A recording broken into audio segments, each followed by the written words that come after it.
Drunk from a gutter. Killed more men than I can count.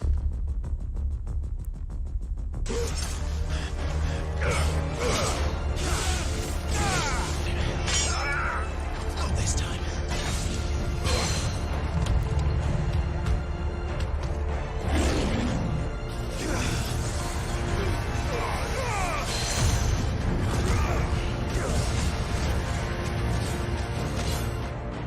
Ready, my lady? Ready.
ありがとうございます。Thank you.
ありがとうございます。Thank you very much.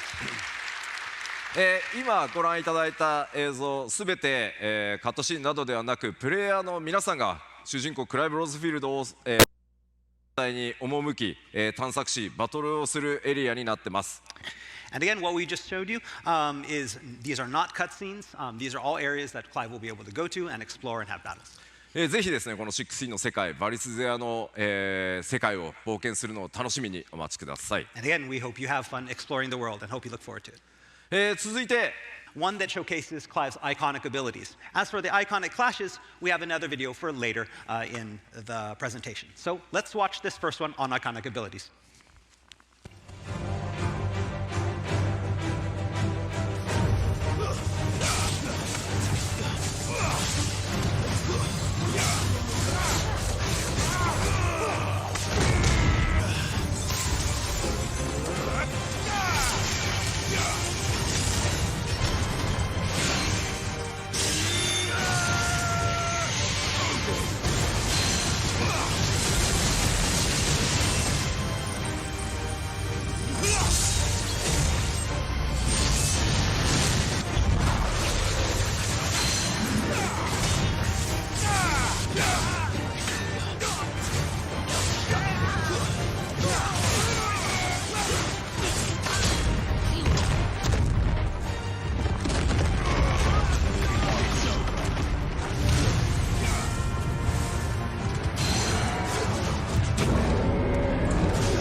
move. あんなかっこ悪い動きしないでくれるかな。 I'm sorry, yeah, I made Clive look bad in that, but I had to show you it was real. まあ、バリス勢の世界、これフィールドと呼ばれる、まあ、大体2キロ ×2 キロ四方のエリアになりますが、かなりね広いマップっていうのももちろん用意されてます。 So again, we do have these very open, spacious areas. This one happens to be, again, about 2 kilometers by 2 kilometers in size. でちょっと進んでみましょうか。 All right, let's head over this way.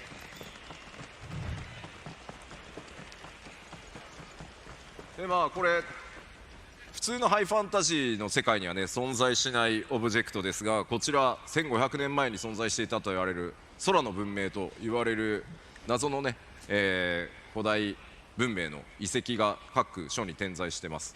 Again, we mentioned before that the game is high fantasy, but everywhere in the world you're going to see these type of old relics from an ancient civilization, which we call the Fallen, which existed up until about 1,500 years ago.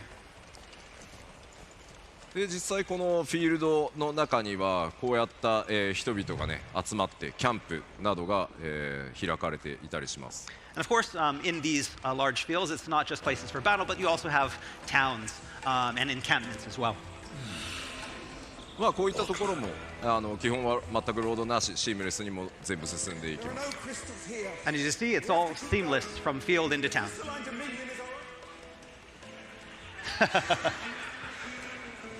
Dynamic conversations.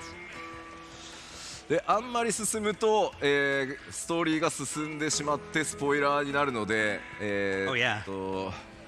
ワールドマップの紹介をしようかな。 Okay, yeah, we can't go any further. It's about 145 more yards to the next part, and we can't show you that, so we're going to stop here, and we're going to show you the world map.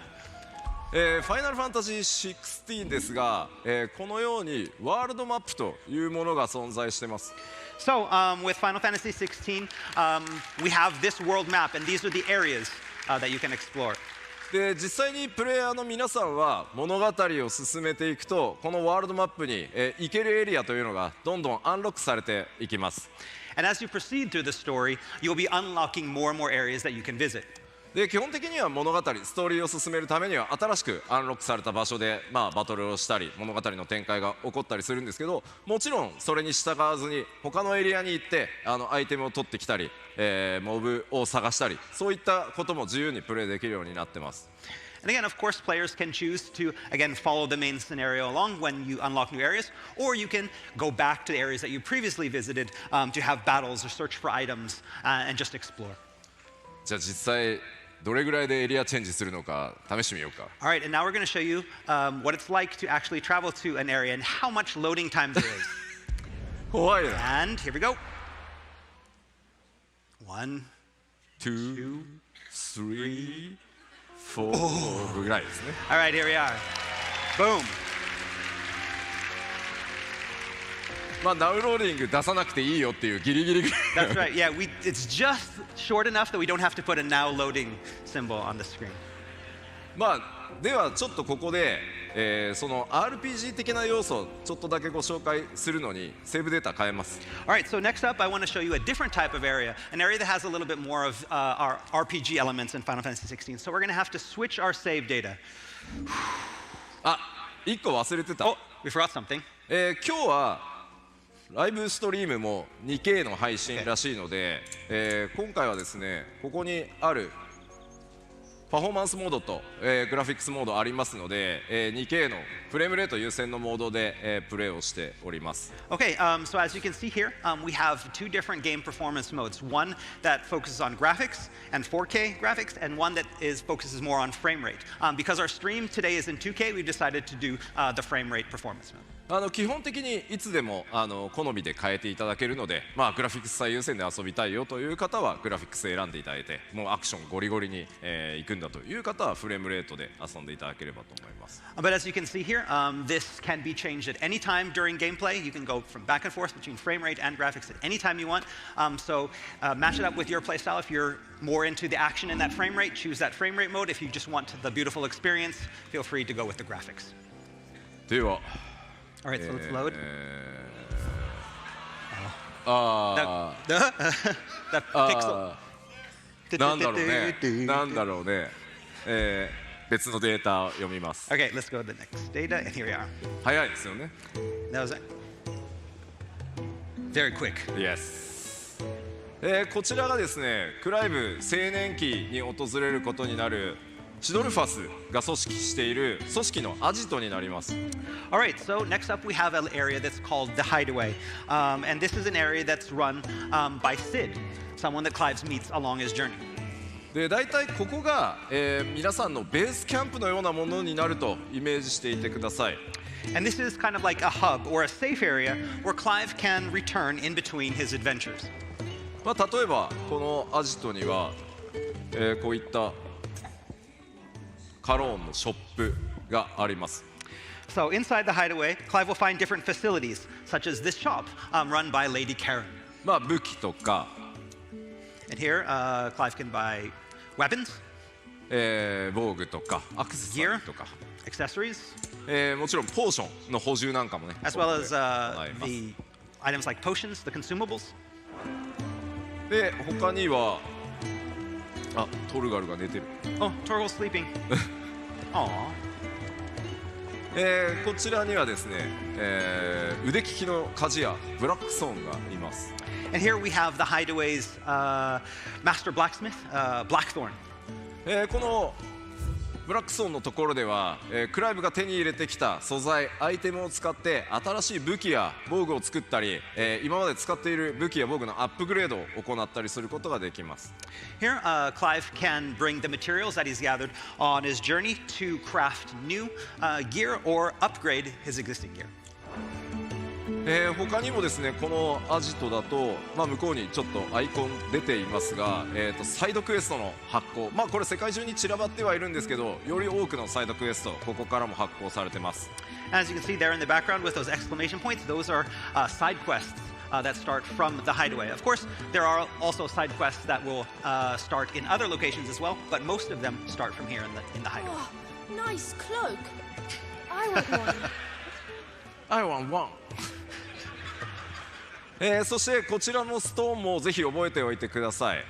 All right, and next up we have this item that's called the Arete Stone. アクセスするとですね、コンバットをトレーニングする、別時間別時空のルームがあったり、 So within this virtual kind of world, we have special supplementary content such as battle training. そしてこちら世界中の腕に覚えのあるプレイヤーとバトルのスコアを競い合うアーケードモードも用意されています。 We also have what's called an arcade mode, where players can compete for high scores and compare their scores with players from around the world on the leaderboard. そして一度クリアしたストーリーステージを再度リプレイするっていったことも、こちらのストーンからできますので、ぜひ活用してですね、いろんなやり込みにチャレンジしていただければと思います。 And of course, we also have a stage replay. So any of the stages the players have played and completed, they can go back and replay them at any time. Wait, question? What's that? No. Question.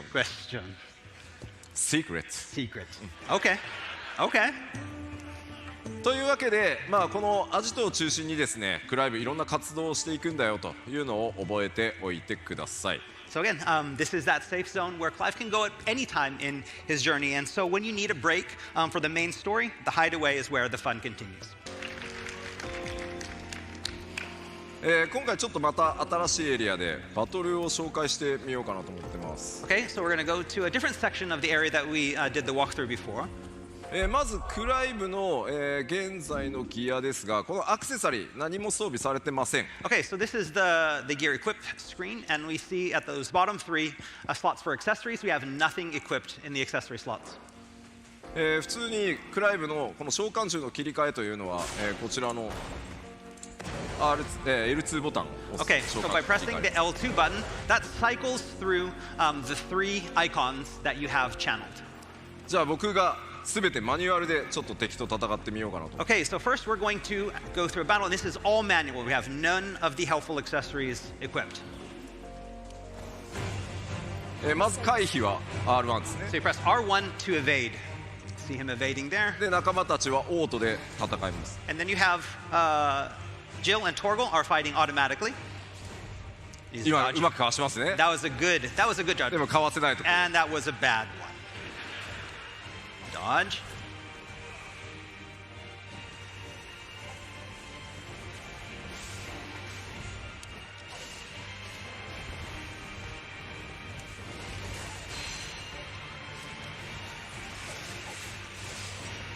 You're pretty good.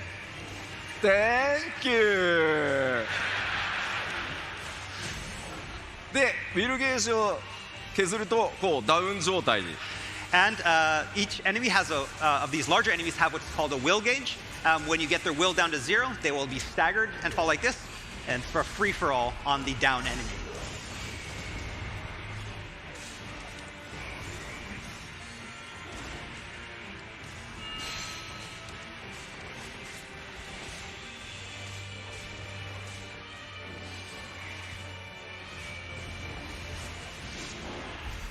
"では倒しましたね。 Hey, defeated.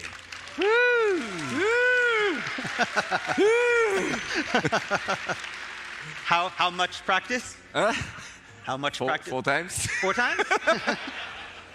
まあ今のが、何も、サポートつけてない状態、フルのアクションだと思っていただければいいです。僕なんて全然下手な方なんで。 All right, and again, that was with none of the helpful timely accessories equipped. And so, again, I'm not as good as this as a lot of players are, but that's what it's like at the base difficulty. ここでですね、ちょっとアクションゲーム苦手だという方におすすめのサポートアクセサリーご紹介します。 But again, we can understand that even that can be very overwhelming for players that aren't used to action type of games. And so now we want to equip the timely accessories. 今回、ファイナルファンタジー16、難易度を選択するといったような考え方ありません。このアクセサリーを使うことで、アクションの自分の苦手なポイントを補ってくれる。これをつけることで、誰でもアクションゲームを楽しめるというふうに作ってます。 So again, with Final Fantasy XVI, we don't have the traditional difficulty system where you choose like easy mode or normal mode or hard mode. The difficulty is the same, and we change the difficulty, and each player can customize their own difficulty by equipping or unequipping these timely accessories to basically match their own skill level. では今回はこの5つのアクセサリーの中からオートアタックをまずつけます。 So first off, we're going to equip what's called the Ring of Timely Strikes, which automates the attacks. さっきの僕のマニュアル操作とクライブがどれぐらい動き変わるか見ててください。 So we want you to see what it's, compare it to what you saw before. Before, it's fully manual, having to press all of the buttons and all of the combinations to do the attacks. This condenses it all down into the square button only, and we want you to see how that differs. もう一つが、オートスローリング。 And the next up, we're going to equip what's called the Ring of Timely Focus. こちらはですね、攻撃、クライブを相手から攻撃を受けそうになると、その数フレーム前からゲーム全体がスローになるので、ゆっくり回避を、しっかり自分でその手で選択することができるようになります。 And with this ring, what happens is when something is about to attack Clive, or there's an incoming attack, right before it hits Clive, the game will slow down and Clive will be prompt to press R1 to evade out of the way. So it basically slows down the action to allow for easier evasion. ではさっきの相手より強そうな All right, let's ク look アー for ル a を different animal. Let's find, before it was a Storm Panther, now let's find the stronger Curl. 見ててくださいね。まず攻撃 All right, so を now we're 避 going け to ま do す。 attack. We're going to dodge one of the attacks. これ R1 を押すだけですね。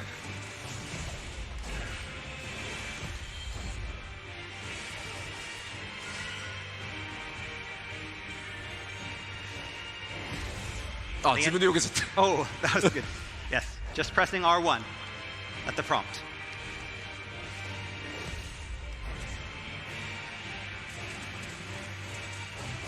連続でも And then like this as well, when there's multiple attacks in a で今度 row, は each one will 四 stop. 角 And オ now ートア next タ we're ッ going ク to show the auto attack. And now he's only pressing square and he's able to do these よい combinations. しょ Way.